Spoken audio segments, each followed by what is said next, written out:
quick little recap. Going off the top here, I had some notes written down, so I'll give you a recap of last week, and I'll also then continue onward with some takeaways that I've noticed from week number 4. Let me just put this phone on silent so I can get this underway with.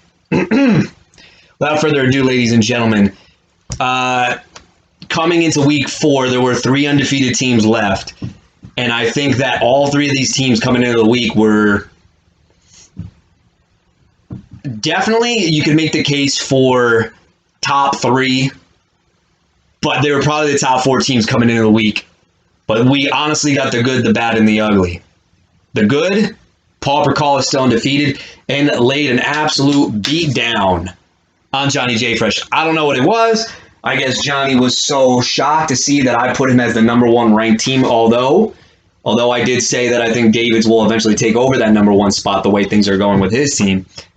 Maybe he just didn't show up and they partied too hard and literally got blown out by 100-plus points by Mr. Paul Percall.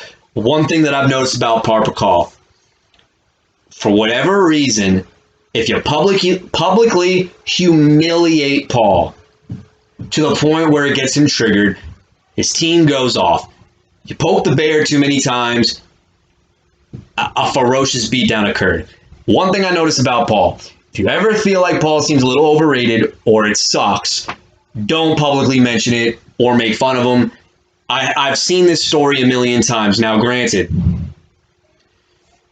Paul hasn't recently won a ring, but in certain week-to-week matchups, I have seen this story a million times. Just going to throw it out there. So the bad would be me. Very fortunate I wound up playing Alan Williams. First game of the season where we didn't hit over 100 points. That's a little bit of a caution flag. I mean, if you're constantly doing that, okay, we've got a major Houston problem right here.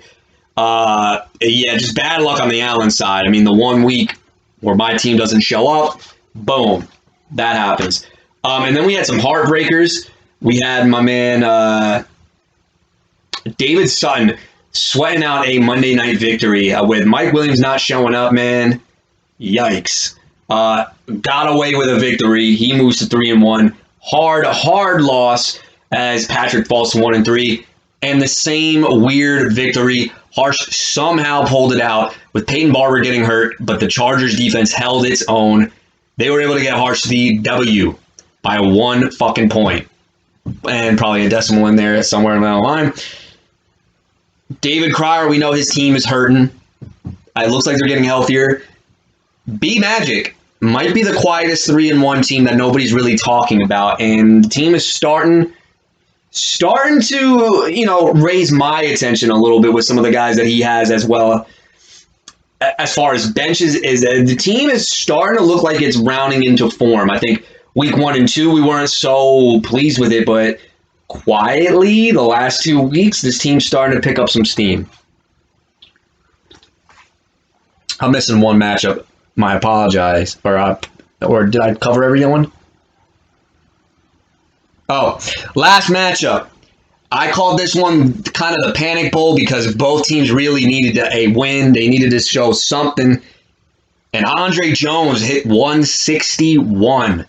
Did not see that coming. But again, I know David Montgomery went down, but, he left his mark with Ezekiel Elliott, who 3 weeks ago, everybody was panicking about Mr. Ezekiel Elliott. Is he this? Is he that? He's fine. Even though Coffey put up highest amount of points that he's put up, Mr. Andre Jones survives. And this was a big win considering the matchup that he has coming into this week. Boom. All right. Here are some of my takeaways that I noticed from week number 4. Ezekiel Elliott, RB1, and I'm going to put a question mark because that was my bold take in the season start. He might finish it. It's in his range of outcomes. But the way Derrick Henry is being used, it's going to be tough to compete with that. Keep an eye on that. Other thing that I'm starting to notice is Robert Woods kind of dust at this point. Like him, Allen Robinson, and then there's another guy too who was drafted pretty high that have been major disappointments as far as their draft capital is concerned. You know, George Kittle, maybe, I guess. Kittle's getting the targets. Woods isn't doing anything with his targets. Robinson is dealing with a rookie quarterback. So I don't think any of these guys are dust. They might be buy lows. The one that I'm the most hesitant on probably being Robert Woods, just because I feel like everybody else kind of has a significant role in that offense, and he's kind of just there. But those are some, I had some other stuff written down, unfortunately, but can't think of that now. Just some other things that I'm noticing. Jalen Hurts is having a tremendous floor for fantasy. I think he's your definition of a great fantasy quarterback, but kind of on the fence as far as being an actual real-life NFL quarterback. Dak Prescott looks really good. He's going to finish in the top 5 quarterbacks if he stays healthy. DJ Moore, this is what I thought I was getting last year from DJ Moore. It's official, guys. If you ever had any doubts of him being an alpha, you don't know what you're talking about, number one. They honestly decided, all right, we're going to put you in a good role this time. We understand what we tried out last year wasn't the best. DJ Moore is not a deep threat, and I don't know why they used him as that last year. Darnold is very accurate over the middle of the field, intermediate. Bridgewater not so accurate last year with DJ Moore. It was flowing balls way over his head, almost got him killed like a million times. So that's one thing. I think DJ Moore, wide receiver 1 season, fully in effect. But coming into week 5, some things that I'm starting to take notice. A lot of guys being rushed off an injury, which short term sounds great. Long term, probably not the best. And we have the Trey Lance experience maybe coming to a theater near you. In the books. We're already that's all I gotta say. Let's get into number matchups. 5, and starting off with this matchup based on record-wise, this to me seems like the most uninteresting matchup unless you're these two teams, because this is more of a personal matchup. There are 2 games on the schedule that Harsh always circles on his calendar. It's against Rob Coffey, and it's against his longtime fantasy rival, if you will, Alan Williams. So here's what I'm going to say with this. Harsh had the chance to make Rob winless, and he let him off the hook. Is Allen also going to get left off the hook? Or is he going to get his first victory of the season? That's what I want to find out. First of all, it starts with the quarterback matchups, Kyler Murray and Matt Stafford. I hate seeing a quarterback that's really good like Stafford playing on a Thursday night. It sucks. I got to go Kyler Murray. The San Francisco defense is very, very depleted at the back end. And call me crazy, the Cardinals' offense is just awesome. It's filled with a whole bunch of role players. AJ Green seems relevant again. Didn't think I was going to say that coming into the season. Rondale Moore is a secret weapon. Chase Edmonds is rounding into form. Christian Kirk is the deep threat in this offense. And DeAndre Hopkins hasn't even gotten going yet, or he's just hurt. I don't know. And a healthy Kyler Murray is, again, the quarterback 1 for fantasy football. For fantasy, not real life. So I'm going Kyler. CeeDee Lamb, Deebo Samuel, Jamar Chase. Okay. Wow, hold on. Well, this lineup changed. I don't know if this is Allen playing mind games, but CeeDee Lamb, Deebo Samuel. This is a good thing that I don't have my notes in front of me. Jamar Chase, Justin Jefferson. Well, Jamar Chase is in a great smash spot with Jair Alexander might be done for the year. Now, even if Alexander was there, Alexander does not shadow anymore. He stays on one side of the field. This is a really good matchup to exploit. And the other LSU boy, Justin Jefferson against Detroit, this is another smash spot. Again, my only concern here is if Minnesota gets up way too early, they might just run everything. Because if they can successfully run the ball, they're not throwing it. CeeDee Lamb, Deebo Samuel. Deebo Samuel is playing on another level right now. He has just been a monster. An absolute monster. Deebo has gotten double digits in 3 or 4 games, and he's gotten over 20 points in 2 of the 4 games. So the thing that gets Deebo a little bit interesting is he seems the only guy in this offense right now that has Kyle Shanahan's trust. George Kittle doesn't look 100% healthy. Ayuk, I don't even know what the hell's going on there. Mohamed Sanu is relevant again because of that. And now you got Debo. I don't think he's going to be a bust down the way, but I would definitely try to sell immediately on this because I do not. This is a team that does not like to throw the ball a lot to begin with. Now you got a rookie quarterback in Trey Lance. Guys, okay, if we've learned one thing from the Chicago Bears, rookie quarterbacks that were drafted doesn't necessarily transition into elite production somewhere else. Although, if I had my money, I would bet more on Trey Lance than I would Allen Robinson or Justin Fields to get more accurate passes. But, the bye week is coming up, so I feel like the 49ers definitely need a big reset here. Debo's been on fire. He's the primary target guy. They're going to find ways to get him open. CeeDee Lamb is due for a big week. He has been absolutely quiet. I think the one thing we're learning about Dallas, though, that might kill CeeDee Lamb and Amari Cooper's production, though, is their defense is actually legit. They're not in shootouts anymore. So if you were buying in on this hype that he was going to get 8 to 10 plus targets like he was with Dak in his rookie season, we might have to temper those expectations if they are able to run the ball. And I got to be honest with you, for fantasy, we love the shootout potential. The way Dallas needs to win is control the game and then throw and open things up because Zeke looks really, really healthy. He looks really, really good right now. And he is still the running back of this offense, but it's the New York Giants. It's going to be a divisional matchup. Bradbury is probably going to be all over Amari Cooper, which means he's going to operate the middle of the field, but we also might have to temper expectations with CeeDee Lamb. Dalton Schultz and Blake Jarwin are playing together now, and they're eating up a lot of targets over the middle of the field. Is CeeDee Lamb still in the realm of wide receiver one season? After what I'm seeing so far, I'm actually going to say no. I think that CeeDee Lamb is still going to be viable for fantasy, but to me, a guy you want as a possession guy is supposed to at least have like a floor like a Chris Godwin. He doesn't even have that. So as of right now, you're looking at a mid-range wide receiver 2 with potential boom weeks. I think wide receiver 1, way out of the question, especially with that defense playing well. The reason you like Lamb was A, because of talent, but it was because we thought this defense was going to be crap and that Dallas would be in pass-happy mode. Well, when Dallas is within range, they are managing everything. And I got to say, I don't see any reason for them to stop. So I think in games that look like shootouts, I think CeeDee Lamb is viable, but we might have to temper expectations. I'm actually going to go very bold here, and I'm actually going to take the Allen side. Actually, now that I'm looking at it, it's not that bold, actually. That might be actually the chalk move here, but I'll take it. Antonio Gibson, Damian Williams, Khalil Herbert, very nice. Oh, God, what are you doing in the running back spot? Okay, Harsh wins the running back spot. Antonio Gibson, I don't like in this matchup at all. This sets up for a J.D. McKissic game. New Orleans defense, very stout against the run. Still, their defense is the only thing their defense is the main reason why they are not 0-4 right now. This team is really, really bad, and Sean Payton does not trust Jameis Winston. It's pretty evident. They are the team with the lowest amount of pass attempts. Sorry, but that's the case that we're dealing with. Mr. Gibson.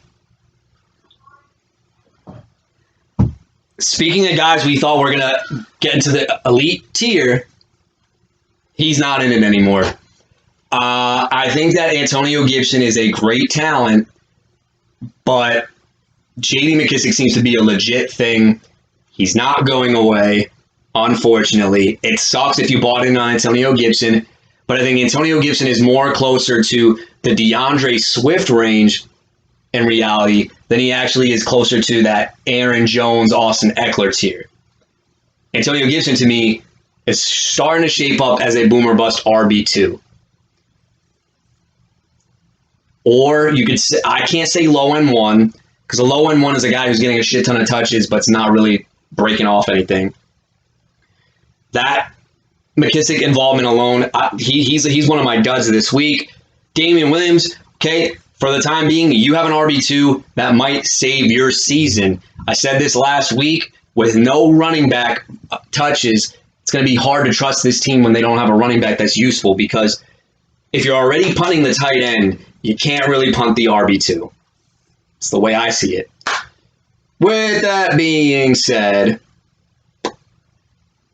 the Allen side, Khalil Herbert, Chris Evans, These are fucking darts. I know everybody's hyped for Chris Evans. Khalil Herbert, I like that stash a lot because Damian Williams already dealing with something, although he's not on the injury report today.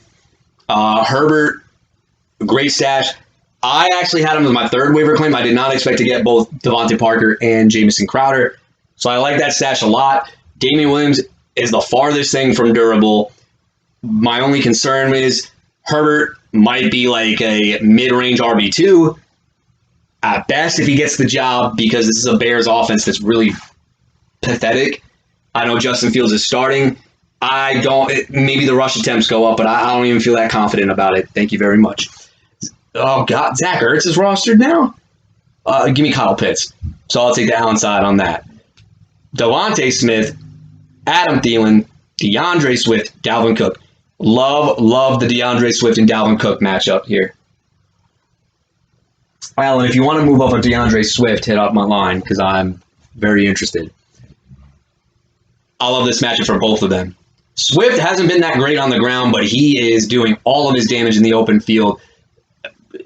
Goff is starting to kind of rely more on these receivers, but DeAndre Swift is the ultimate playmaker. It's not a slam dunk because I actually like Devontae Smith in this matchup. This is the guy I think that when Allen is checking the matchups on Sunday, he's going to see why is Harsh's point total going up. I think it's actually because of Devontae Smith. Now, I know what you're thinking. Carolina lost J.C. Horn. They just locked up Stephon Gilmore. Great. I always thought that Dante Jackson was also a great corner. He hasn't lived up to that expectation. He has up and down here and there. I like Devontae Smith a lot. I think Devontae Smith in exploitable matchups has been okay. And matchups where we have to start to worry, he hasn't looked that good.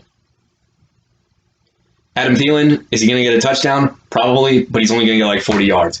Give me Swift and Cook by a landslide in that. Oh, I don't know. Well, no. Take that back. I'm giving you a bold call here. But I think DeAndre Swift and Dalvin Cook are in great spots, and I'm just going to have to take the workload with the running backs.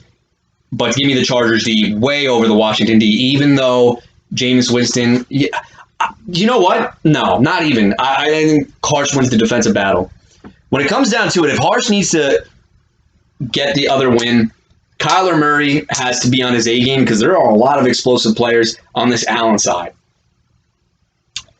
The other thing that I would say is Damian Williams needs to produce in that spot. And last but not least, if you're going to win, I think Devontae Smith really needs to have a big game because on the Allen side, I'm expecting Jamar Chase to have a huge game. Justin Jefferson or Dalvin Cook, I think I'm going to set the line at 40 points combined. I'm going to smash that over on that. I'll say like 48 combined from them because this is a matchup where if Justin Jefferson starts with a bomb early on and then they kill with Dalvin Cook, Allen is cashing out at the minimum at that production because this is a matchup where Detroit, best thing you don't want to have happen here, which actually, dude, this is a double-edged, not even a double-edged sword. Harsh is going to get the bullet twice. One from the Vikings offense, but if Detroit is in this game, that means DeAndre Swift is having a big game. I think the game script, last week I didn't like it, Allen, because those two teams like to kill clock. This one, though, you might have a team that's trying to kill clock, but garbage time and dump offs to Swift might work out in your favor.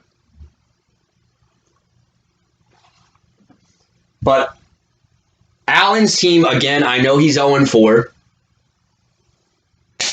But this is not a bad team when I look at it on paper. At all. It's not. Ladies and gents. Allen, if you need to win, the LSU boys are in mouth-watering matchups. You just got to hope and hope and hope and hope and hope for the best that they can catch one over the top. I'm confident in both of these guys. T. Higgins is back for the Cincinnati Bengals. But I think Jamar Chase's role is solidified. He is Joe Burrow's go-to guy. I think the guy who takes the biggest hit here, Uzoma, and then Tyler Boyd, unless T. Higgins is just going to be limited and going to be a decoy, which is obviously possible. And I think the Lions-Vikings game, Allen, has to be competitive. If it's not competitive, I think you're going to be satisfied with 2 of the 3 players of your production, but not all 3. If it's competitive, though, I'm expecting all 3 of your guys to go over, not just double digits, but 15 points. I think that's what's going to happen, despite despite my bold take here, my bold take, if I have one, I think Devontae Smith finishes with the most wide receiver points in this matchup.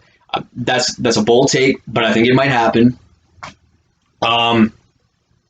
With that being said, my man, Mr. Williams and Mr. Harsh, I have to take Allen Williams in an upset, and that's my call.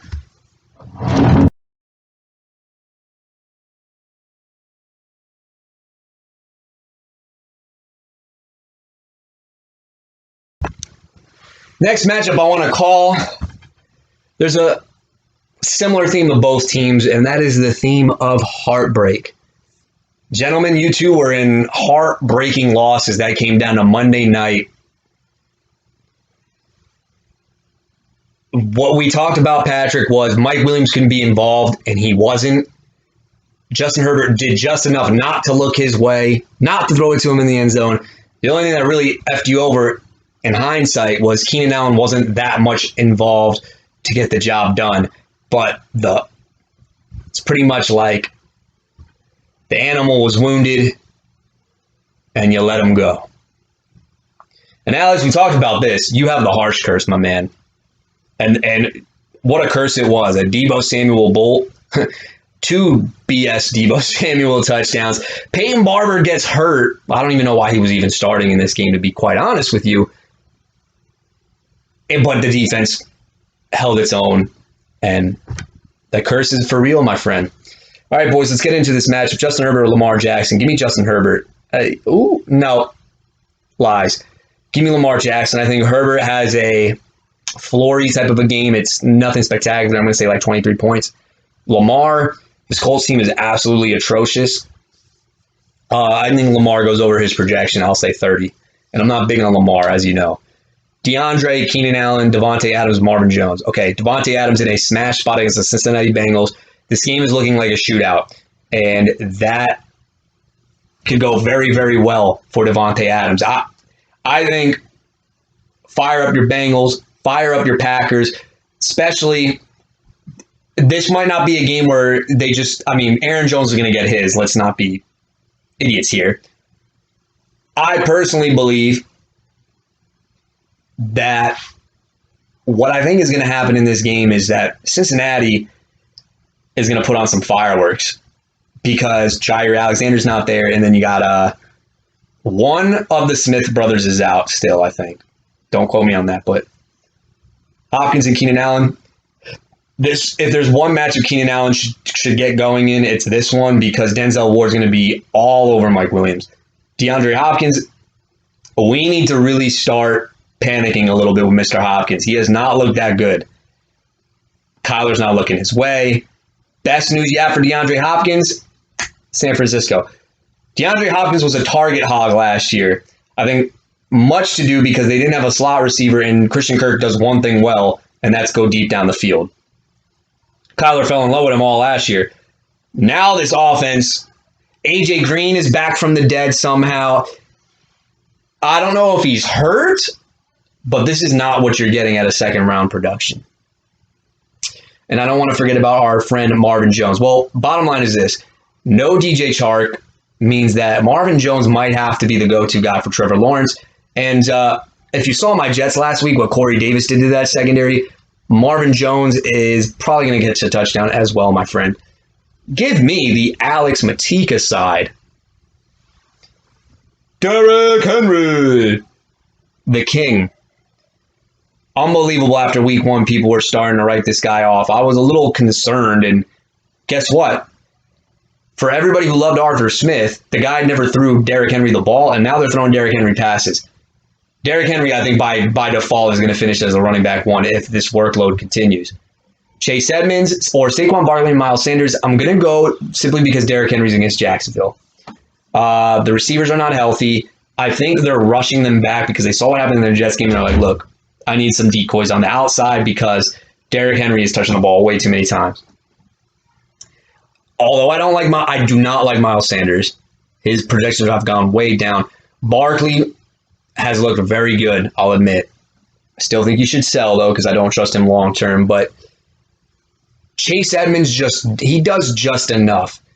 With James Conner being there, he will never become a great running back for fantasy football, but he's a stabilizer. And what I mean by that is he gets you your 10 to 12, but that's all you're getting from him. Derrick Henry alone, I think, wins this running back matchup. Noah Fant and Mark Andrews, two guys, as you all know, that I think are extremely overrated. But I'll go with the Mark Andrews side here because if Drew Lock starts, forget about it. Noah Fant's not doing anything. Mark Andrews might get lucky to catch a touchdown. Josh Jacobs or flex to be known versus Marquise Brown and Zach Moss. When I see a flaw with Patrick's team, Derrick Henry is such an animal, but the flexes have been very, very, very, very frustrating to figure out. I think there should be another guy in the flex that's serviceable because you have a lot of guys that are kind of like up in the air because your first four guys like Herbert, Hopkins, Allen, Derrick Henry, those guys are good. Josh Jacobs has been hurt, and you haven't had a lot of good flex production. And that's why I'm going the Alex side here. Zach Moss is so much better than Devin Singletary.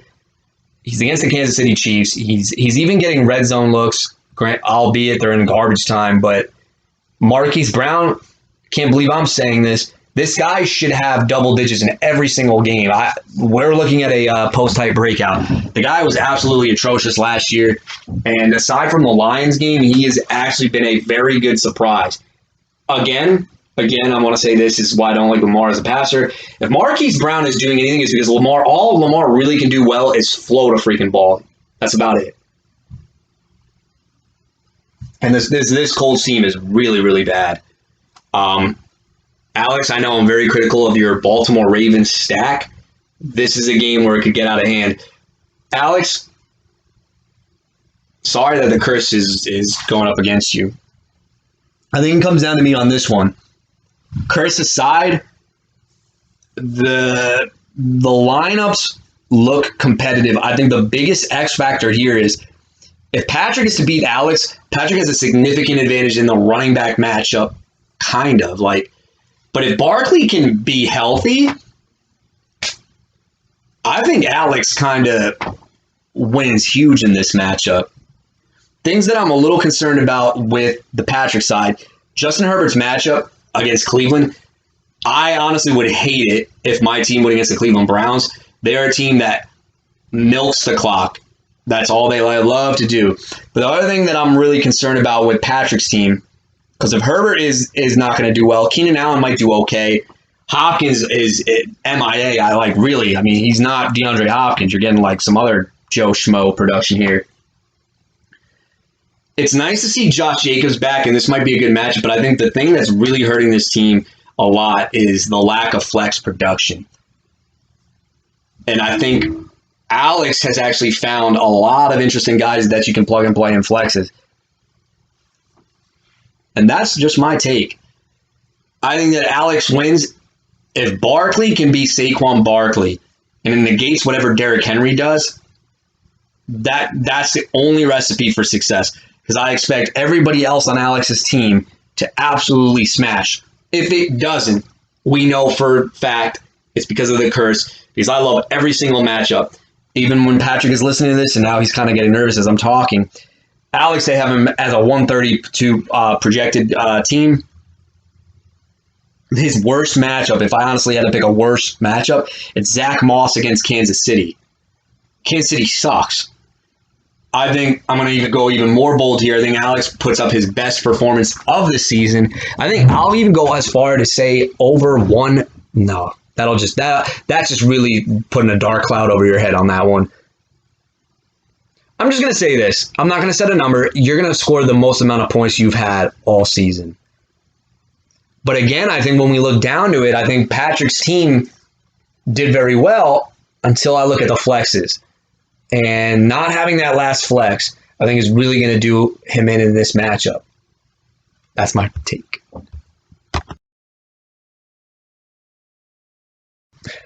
Okay, so rivalry week. First place team versus the last place team. Crier, you as a coach have taken to the podium, and the hype that I've built up on your team after draft, you feel like is the reason the team has been in a downward spiral. So I do apologize if I had anything to do with it. I'm not going to lie to you. From an unbiased take, this matchup is going to be really competitive, and I'm noticing that a lot of your guys are coming off an injury. This is going to be really, really interesting. Really, really interesting. Really fast. Off the top of the head right now, Russell Wilson versus Aaron Rodgers. Aaron Rodgers in a landslide. I hate the fact that I have 4 people going on Thursday night. I'm going to know. My fate might be decided by Thursday night. Am I going to survive? Or is this just going to be a dub performance? Only time will tell. But Rodgers' matchup against Cincinnati, I think Russell Wilson will do just enough. But if you ask me which quarterback has more potential to put up 30 plus, I'd put my money on Aaron Rodgers more than I would Russell Wilson in that matchup. DK Metcalf and Cooper Kupp going up against each other on Thursday night. I don't like it. Or Robert Woods and Michael Pittman Jr. So I'm going to take my side of the ball here. Metcalf's been great. Cooper Kupp he's still the number 1 wide receiver even after a mediocre week or bad week, or no matter how you want to define it. Woods versus Michael Pittman Jr. Woods just seems lost with Matt Stafford. I know a blurb came out. McVay, hey, we need to get Robert Woods more involved. I think Robert Woods and Allen Robinson have been the 2 biggest disappointments in the 3rd round this year because we took them because we thought they were so safe. If anything, Robert Woods could have been safe and had more upside, and it's just Van Jefferson is looking like a thing. Tyler Higbee is getting involved, and we also know about Cooper Kupp. Pittman is just a guy, if he was on another team, I think he'd be really, really good, but I can't get that excited about Michael Pittman Jr., to be honest. So I'll take my receiver side, although I will say DK Metcalf, we haven't seen the explosion game from DK. I don't expect to see it here. I think he finishes within 15 points. Cooper Kupp, this Seahawks secondary, more so the run game, has just been abysmal. All right, so Christian McCaffrey might come back this week. Now, short term, you're going to love it, but mark my words right now, Mr. David Cryer, you're going to hate that for the long term because he should not be back this early. Chuba Hubbard, Aaron Jones, Devin Singletary, or Darrell Henderson. So I love Aaron Jones a lot in this matchup. Chuba Hubbard, I'm only going with my running back side if I know for a fact that Chuba Hubbard is still going to be the starter for 1 more week. I don't know if that's going to be the case. Who knows at this point after McCaffrey decided to put on full pads. If Hubbard can't go, I'm forced to start Mike Davis, which means I'm only getting 9 points because it's pretty much all he does. Aaron Jones in a great matchup. Love it a lot. Devin Singletary, Darrell Henderson Jr. Henderson, look, I didn't like the guy. He's looked really good after coming back from the injury. I'll give him that much praise. Sony Michel fumbled, which means that they're going to have to rely more on Darrell Henderson. Singletary, I think, is a placeholder until Christian McCaffrey comes back. Here's what I'm going to say about this. I'll take my side. I'm not overly confident in it, though, because I don't know what's going to go on with Chuba Hubbard. Okay, the guy that I think is going to be the X factor here is Darren Waller. This is a match against a Bears secondary that's kind of Tyler Higbee is kind of And I hate that I have to start him. Again, I know I sound like a broken record, but I'm starting 4 guys on Thursday night. But I want a part of this prolific Rams offense as much as I could get. So why not Tyler Higbee? Look, even if Higbee scores a touchdown, Waller's just going to outproduce him. I mean, it's kind of a given. Allen Robinson II has been demoted to my flex spot. Trey Sermon is to be determined. I'll explain what my strategy is, David, in case you want to adjust to it. Corey Davis and Christian Kirk. So Corey Davis and Christian Kirk are in fantastic matchups. Davis against the Atlanta Falcons. I think if Corey Davis has a soft matchup, he's going to be okay. Crowder's return, all it did was make Zach Wilson throw more, so Corey Davis didn't get that affected to him. Christian Kirk is a deep threat. This Arizona receiver situation is impossible to figure out. Hopkins isn't doing anything. AJ Green is doing a lot. Rondell Moore did one thing for 1 week and then disappeared. And Christian Kirk just pops off at random times. My side of the ball, Allen Robinson the second. We need to have a serious talk because this guy, just like Robert Woods, they're the two most disappointing receivers. But he did, if I'm going to talk myself into playing him again, he did have his most receiving yards of this season with 63. I think they're going to be behind against I keep calling them Oakland, against the Vegas Raiders. So why not give it another go, Allen? Trey Sermon. So here's where things get kind of weird. Elijah Mitchell is going to be limited again, and I honestly love Trey Sermon with Trey Lance. I know you're the 49ers fan. I think with Trey Lance, the offense is going to have to kind of redesign itself, and I think it's better with Trey Sermon because Trey Sermon in college never took a handoff when the quarterback was under center. It was mostly in the gun or in the pistol, and that's what Trey Lance does. Elijah Mitchell, I think, is the other way around. I think he's better suited for the Shanahan scheme, which is why he got a late round steal out of him. David, I have no idea what I'm going to do. I have a plan A, I have a plan B, I have a plan C. If Christian McCaffrey is not back, Chuba Hubbard is in the RB2 spot. If Christian McCaffrey decides he's going to come back, Chuba Hubbard is out, and I want to put Trey Sermon in there if I know that Mitchell was still in limited sessions, and I need to know that Trey Lance is starting number one. Or plan number C. McCaffrey comes back, Mitchell practices in full, then I got to go Mike Davis. So there's my plan A, my plan B, my plan C. And with that being said, if plan C is in full effect, well, plan B and plan C are in full effect because that kind of, if you listen to all the crap that I just said, most likely you want to go Jalen Waddle. And I like him. I also have Devontae Parker, but no Will Fuller. This team is just going to be a garbage time landmine. I guess. I don't know if that even makes any sense, but Denver's D against Pittsburgh, love that call. Although I am worried that Drew Lock might put him in bad spots, which could screw over this whole thing. And San Francisco's D, you better have a prayer with that one.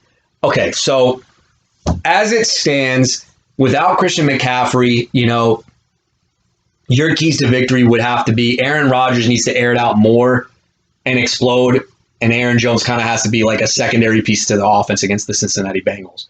I think that's your key to victory, number one. My second key to victory is Darrell Henderson controls the game, has a great performance, thus limiting the upside of Cooper Kupp and Tyler Higbee, which, believe it or not, if you've watched the Seattle run defense, and I know you watched Trey Sermon run all over them, that is in the realm of possibility. And I'm not going to lie to you, on a panic meter for this game, if I'm setting it at a 10, I'm talking about the Thursday night game, not the actual fantasy matchup, I'm at like a 4.5, maybe a 5. And the third key to victory, Darren Waller needs to absolutely smash because Higbee, I can't see a 2-touchdown game. I know you're listening to this and now watch, he's going to get 2 freaking touchdowns because whatever Nick says, the opposite happens. I know that's what's going through your head right now. But this is Darren Waller, baby. I mean, he's a baller. No pun intended, excuse me. On my flip side of the ball, I think the first thing that needs to happen is Russell Wilson and DK Metcalf still got to connect. This is a short week. Jalen Ramsey, little interesting tidbit here, doesn't cover unless it's guys named, I think it was Mike Evans was on the list. DK Metcalf was another guy who was on the list. I forgot the third guy. Maybe it was Hopkins. Those are the only 3 guys that the Rams defensive coordinator said, look, we want you shadowed on him. Like ASAP, as soon as possible, get on him. All right, yeah, you don't got to tell me twice. Next. My other key to victory here, it's got to be the RB2 production. I don't care who it is, Mike Davis, Trey Sermon, and Chuba Hubbard. They need to deliver. I got news for you. I'm very excited to start Trey Sermon if I know Trey Lance is in there, and I know that Mitchell, I don't know if he's going to get ruled out again. Their bye week is next week, so that is a possibility. But if he's limited, and I know that Trey Sermon practiced in full, and he's getting better each and every week, I think we could be looking at Alfred Moore's rookie type season if Trey Lance is under center for Trey Sermon. So I got my hopes very, very high with that one. And the last thing that I want to mention, Mr. DK, David Cryer. I guess my third key to victory would honestly have to be Allen Robinson, or to be determined, really need to like get it going here. As you are aware, I do not pick the games. Here's my message to you. Regardless if McCaffrey is in or out, I do think that this is going to be a very interesting game. I hate the fact that I have 4 guys on Thursday night. Like, that alone pisses me off beyond belief. I'm not happy about it, but I don't make the schedules. I just draft my own fantasy team. David Cryer, best of luck. All right. 2 guys coming off of big matchups. Victory matchups from last week, and I must say, ladies and gents, it's an interesting matchup. Might have had this a little bit higher than expected, but I mean, by record, it's by default. All these other divisional matchups are either like one-sided by record, or so we have a 2-2 team going up against a 3-1 team, and probably the number 1 ranked team, I might add. I got to show a lot of respect to this man, especially after the power ranking hangover that Johnny had last week. I think I've easily slid you up into that spot. David Sutton, Andre Jones, a rivalry that goes back. A former, can't believe I'm saying this, 2 years ago. What year are we in? 2 years ago, right? Yep, 2 years ago, Super Bowl matchup. Where David Sutton got his 2nd ring. There is no love lost between these two. No sirree. After that epic season, 2019, we're talking about, ladies and gents. The last time Brian Bonney was in our league, I think. Fuck. Was that 3 years ago? I'm sorry, 3 years ago. I'm losing track of time, my God. Because I remember I threw up at your house with Watson. That was 2 years ago. 2018 season, if I'm not mistaken, gents. All right, here we go. The Trey Lance experience is already in effect, Andre. I don't know if this is just you being high, or I thought Jalen Hurts looked pretty good. No, but I'm saying, it's that Carolina defense makes me nervous, man. They'll be coming after you from all angles. Oh, all right, Andre, good call then. But he's got to start. Or the Dak attack. The Giants don't look that good this year, so I'm going to go Dak attack, although Trey Lance, if he starts, might just be a really, really good play. Calvin Ridley, Deontay Johnson, wide receiver 1 club alert, DJ Moore, and Terry McLaurin. Welcome to the wide receiver 1 club. How can I take your order? Yes, I'd like to take 3 touchdowns combined, please. Well, let's look at those matchups. Oh, mouth-watering Philadelphia matchup. Okay, DJ Moore, that projection is at 14.49. Are you kidding me? Projection should be 22 points. If McCaffrey is out, he's going over 20. Did you see that they actually realized that he's a good receiver? Unlike last year, screw you, Joe Brady.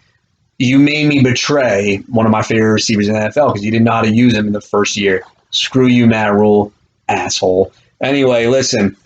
DJ Moore was lined up in the backfield in the red zone and was running angle routes. Are you Texas routes, angle routes, option routes?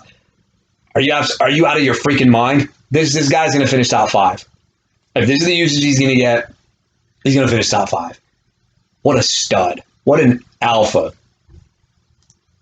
Terry McLaurin, another alpha guy. Against, I don't know. People probably know they're pretty bad now. The Saints secondary, and they gave Lattimore a contract. That guy, this is the definition of a roller coaster ride. He looks crap one game, and then he looks good the next. I love Terry McLaurin. I don't think Andre has any chance with Calvin Ridley and Deontay Johnson. Calvin Ridley, hindsight might tell you, even though he's getting the target share, he's just not cutting it as the solo guy. Deontay Johnson, though, man, I must say, if there's anything he's got going for him, it's that Ben can't throw long, and he's just getting Deontay Johnson might just be a low-end number one at this point. I mean, if we honestly think that DJ Moore is entering the wide receiver one club, we got to say the same thing for Deontay Johnson. His biggest thing is that he gets hurt. I mean, this is why we got hyped for the guy last year. We saw his route running as a rookie. It was like unbelievable. Juju sucks. Chase Claypool can't do anything. All Ben can do is dump. Andre, I'm going to say this to you right now, though, kid. You need to sell the crap out of Deontay Johnson. If Ben is just going to look like crap and they're going to like pull him because like, what's the point of rolling out a 39-year-old Ben Roethlisberger if the team's like 1-5 or one, you know what I'm saying? And then you're going to have to rely on Haskins. And as bad as Ben is, Ben at least can get efficient within 10 yards. I don't know if Rudolph and Haskins can do that. I would start shipping him out like ASAP. Anyway, back to our original conversation. I'm taking DJ Moore and Terry McLaurin. Zeke, Kareem Hunt, Alvin Kamara. Oh, it's about time he got the call. Cordero Patterson, the king. Okay, Zeke Elliott is going to finish as the RB. No, he can't be because of Derrick Henry. Okay, he'll finish as RB2. Kareem Hunt has been getting involved everywhere with the Browns. This is a game that might need to be relying on some interesting play calling. I like Kareem Hunt. So I'm seeing this weird stuff that everybody is like concerned about Alvin Kamara. They think they should sell him because he's not getting involved in the passing game. Okay. But it's not like he's been bad.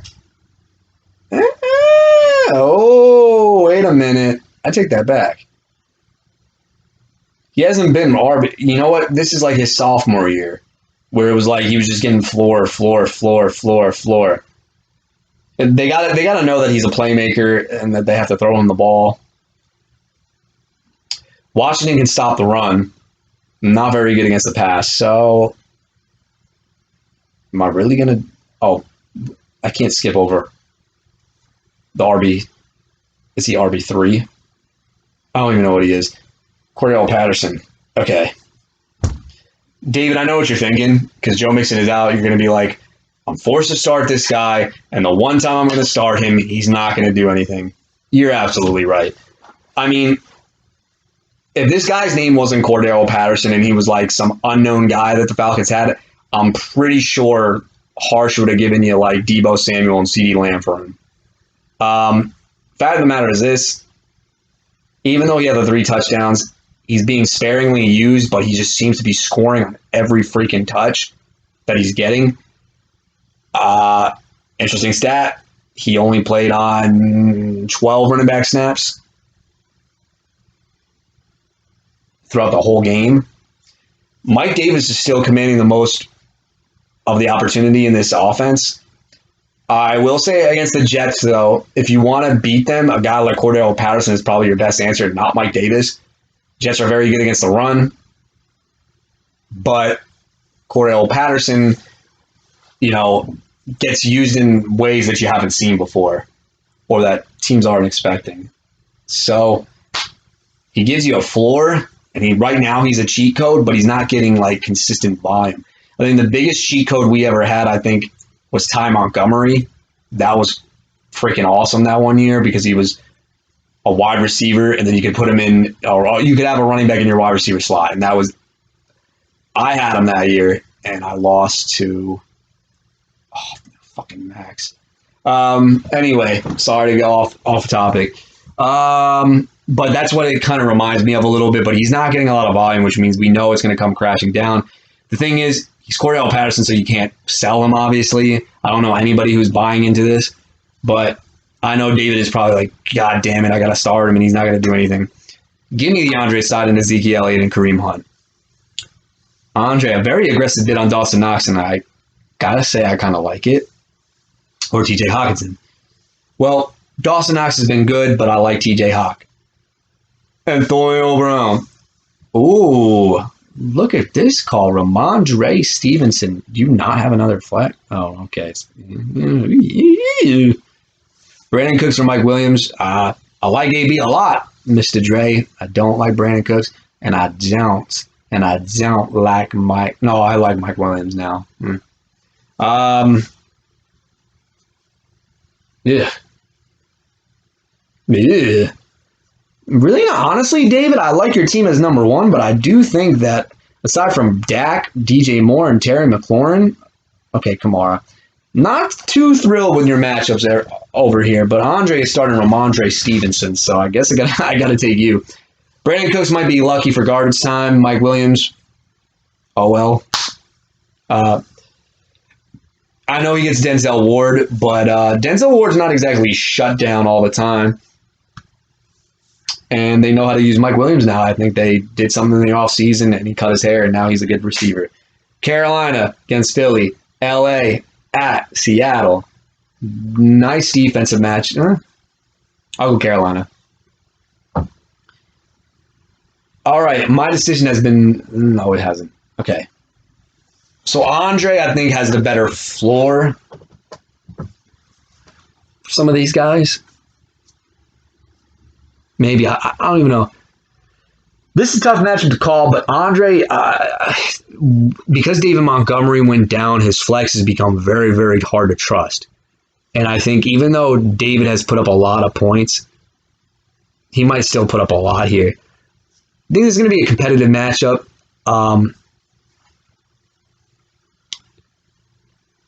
It's going to be competitive. If Andre has a chance to win, though, man, it's hard for me to say with the flexes, but Trey Lance or Jalen Hurts have to put up 30 plus. Calvin really needs to find the end zone. He's become Julio Jones now. He doesn't score. And Ezekiel Elliott take control of the game. I know I didn't name your best players, but like I feel like without flexes, I don't know what else to say. Well, David, you're dealing with a man down in Joey Mix, but I'll say your keys to victory here right now is DJ Moore continue to be that wide receiver one. And I think you need a touchdown from a flex, whether it's Cooks, Mike Williams. And the Dak attack needs to... actually, no, here's the key to victory for you. It needs to be a Dak game and not a Zeke game. Because if Dak is throwing it all over the place, Zeke can still get like 16. All right. But Dak would then put up like 30 plus. Okay, now we have a big divisional matchup. One of these teams is still undefeated and the other... It only has one victory, and they have not won a game in the division, and you don't want to fall 0-2 in your own division. Paul Burkall taking on Robert Coffey. Now, Coffey, I'll do you a favor. Paul, I know your lineup is empty in some spots, but I know who you're going to go with. Let's get started, boys. Patty Mahomes or Derek Carr. Love Patrick Mahomes over Derek Carr, but I do think Derek Carr is going to have a very nice game against the Chicago Bears. Ty Hizzy or Chris Godwin and Tyler Boyd. Well, I'm going to assume Odell Beckham Jr. is going to be put in that slot. I don't know who else you're going to go with at this point. Like Tyreek Hill, that combo alone I got to take, but Godwin will be the number one Bucs receiver this week. The matchup just says that it will happen like that. Tyler Boyd, I think his numbers are going to go down with T. Higgins coming back into the threshold. Christopher Carthen, probably not going to play. Jonathan Taylor, Austin Eckler. Okay, Coffey has the distinct advantage out of the running backs. Austin Eckler, if you've listened to me before, when Austin Eckler is healthy, he is absolutely an RB1. Remember I said last year I would take him at number 2 overall. Chickened out on that a little bit. Should I? Well, actually, no, I would have been fucked either way because he missed most of the season. Austin Eckler is an RB1 talent. He is also the Swiss Army knife. Like, he's the guy that when he was young, you would pick him up as a flex, and you would always hope and say, I really wish this guy was like given a million touches. And now it's happening. Downside to that is Coffey disagrees with me. I don't think his body can take all that workload on a full season. But right now he is healthy, and so is Clyde Edwards-Helaire. No matter who the hell... I almost called you harsh. Paul has in that lineup. I don't think it's going to make a difference. Mike Gesicki or George Kittle. Who are we going to go with here, Nick?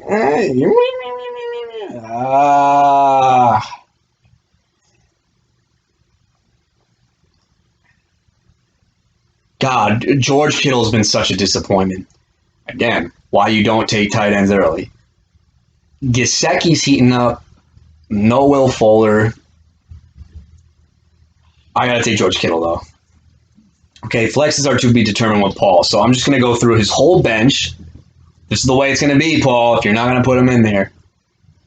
Darnell Mooney, he went off. It's an exploitable secondary. It's a coin flip again. It's either touchdown or like 4 points. Kenny Golladay got out of the doghouse, had a good game against the Saints. I don't expect that to happen against Dallas, though. Odell Beckham, by default, might be the best option. Chase Claypool.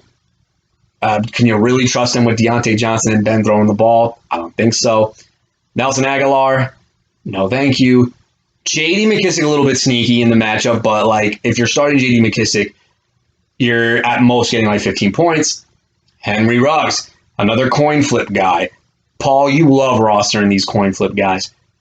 I would say, judging by matchup alone, not volume, I think Henry Ruggs easily has the best matchup here. By far. By far. Brandon Bolden. No. No. I'm not falling for that. Now Alex Collins will have to start if Chris Carson starts.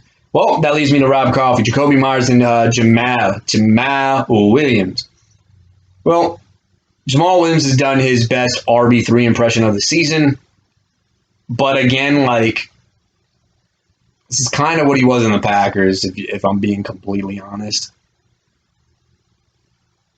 Williams has been the better rusher, but I think they're finally realizing, like, holy crap, like, DeAndre Swift is a really great pass catcher.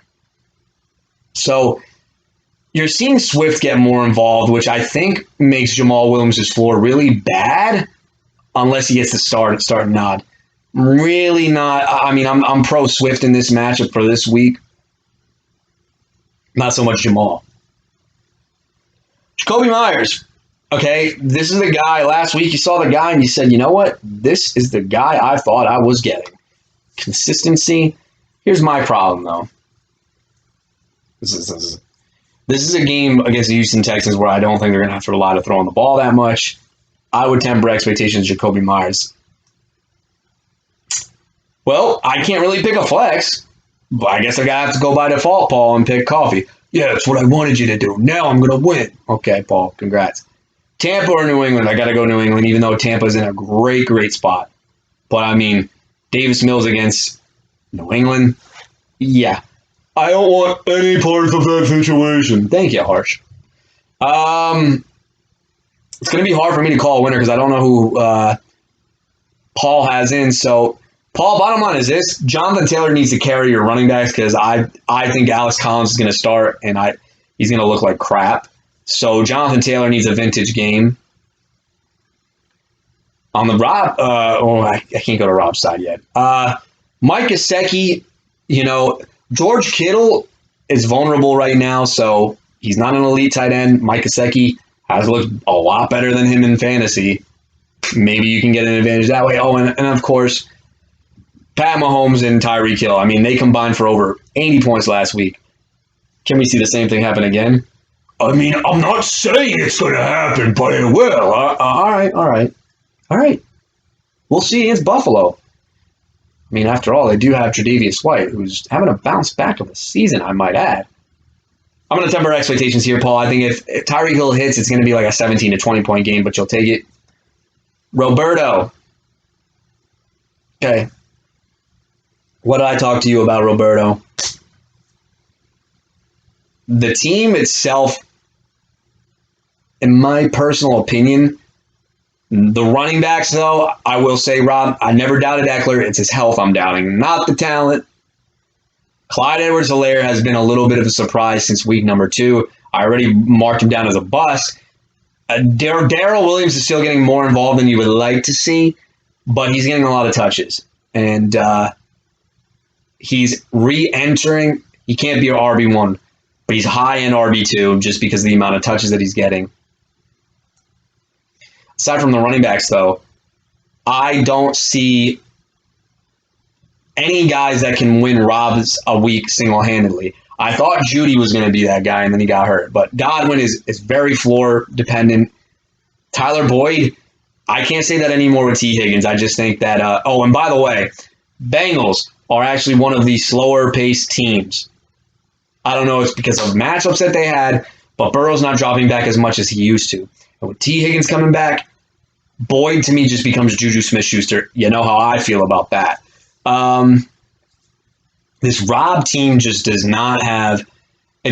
They're all number 2 guys in like flexes for the time being. Like if DeAndre Swift went down and Ezekiel Elliott went down, yeah, this team is like, oh crap, I got to deal with this. I'm missing that explosion. This team it's a bunch of paper cuts. It paper cuts you to death. And that's why you're seeing like him on a good week is only 120 something. That's holding the upside is being held back a lot. Paul's team on the other hand is very boomer bust. But I do feel like without Chris Carson, Paul's floor goes down considerably, which means that I think you're going to have to rely on Patrick Mahomes and Tyreek Hill again because you don't know what your flexes are going to be. So am I going to go floor or am I going to go explosion? Well, I'd be a fool to bet against Pat Mahomes, especially in a primetime spot. And I'm really upset that I have to make that decision. But I don't even know who Paul's going to... Bottom line is this. Paul is either going to go... Actually, I can't even say that. Every single one of Paul's receivers with the except... Actually, let's check this. Darnell Mooney. Okay. Every one of Paul's receivers on his team are all deep threats with the exception of Galladay, and Galladay's not even that safe of an option. Well, do I go with the coin flip 50-50 with Paul, or do I go Rob Coffey? Here's how my decision is going to be made. Even though I think Mahomes and Hill are going to be good, Paul's team just went off. Paul, I'm following the narrative of what I always say about your team. You love being the boomer bust team. I think for whatever reason, I don't know if you plan on doing it, but it happens all the time. It's boom, whoa, you put up this, and then you go down to like 110 or something like that. And I think that's what's going to happen here. I think that Rob doesn't have a great week, but I think his floor alone, it's honestly, dude, but I'm not going to tell you who to put because that's not fair to Rob. Paul, you heard all my options and your flexes. Depends on who you start, kid. They're either going to score for a touchdown or they're just going to leave you with 0 points. And I got to tell you, with Carson being out and Jonathan Taylor not in the best of any matchups, I think I'm going to go Coffey. And the score is going to be 123 Coffey to a Paul per call team, 117. Rob Coffey is not dead yet. Don't to pull the plug.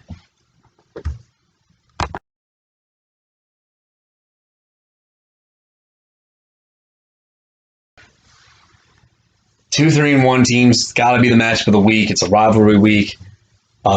Johnny was riding high, and then for whatever reason, the Titanic sank last week, only put up 66 points. And now I guess his thing this year is he's going to troll the person that he's playing up against. Cool. So, and this week is Bmagic. I got to say one thing about Bmagic. This is the one team that I don't think anybody is talking about, and it's opening up my eyes a little bit. We need to start paying more attention to it. Let's go. Tom Brady or I almost said Justin Allen. Josh Allen. They're both great matchups this week. Take your pick. I'm going to say draw. Mike Evans, Tyler Lockett, Stephon Diggs, Amari Cooper. Diggs. Stephon Diggs. Gets back on track against Kansas City. He'll have a great game. Amari Cooper, I think, is not going to have a good game. I could be wrong, though, but he might be the decoy in this one. Michael Evans. Tyler Lockett. As of right now, not listed on the injury report, so that's a good sign. Was definitely, not used after, because I know how it is. It's a short week. It's a rivalry game. They might need to rely on Tyler Lockett big in this game if they want to have a chance.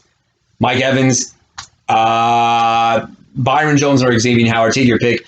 This Dolphins team just looks depleted. My God, they look bad. I thought they would actually be serviceable with Jacoby Brissett. And that performance against the Colts, it just has me thinking otherwise. I'm going to go the Johnny side. Johnny, here's the reason why I'm not saying Tyler Lockett is going to be a decoy. It's a short week. It's a divisional game. And the last time Tyler Lockett played the Rams on Thursday Night Football, he had the infamous Michael Jackson meme catch.